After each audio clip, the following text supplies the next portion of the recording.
Okay guys, new season is here and I need to get on a scale to see how heavy I am. That case when in my other videos I will mention I am around 290, you guys can believe it. Let's see, 289.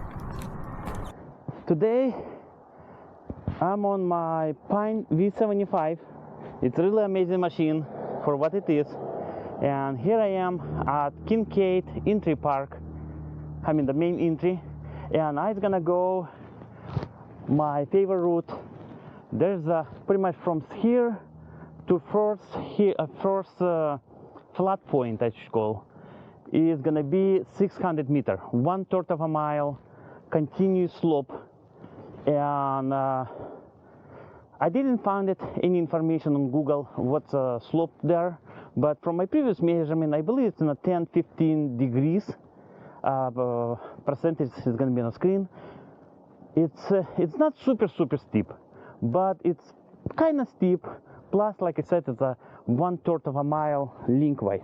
What it's gonna do, I'm gonna run it my Pint V-75 for a top speed. I hope I'm not gonna go any crazy flying 20 miles, and I'm pretty sure this wheel is not gonna do 20-mile top speed. My previous records on XR, on original XR, and on original GT is not that impressive. GT, I believe, is doing like 14 mile or so top. Let's see.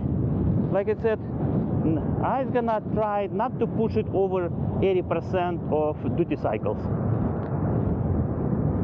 because it's a 18S 1P single 1P single configuration.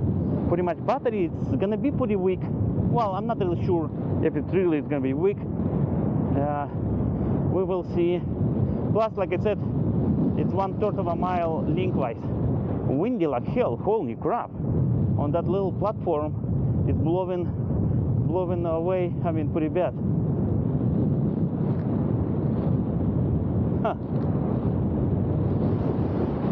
Holy crap! Yeah, when wind blows, it's kind of like I almost anchor it. It slows down me pretty bad.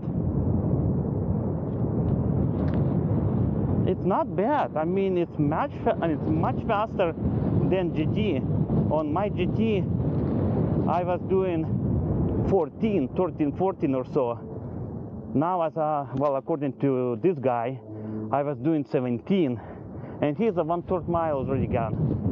And I mean, it's almost uphill. I got on this one top speed almost as much as on the GT on a flat terrain. Unbelievable.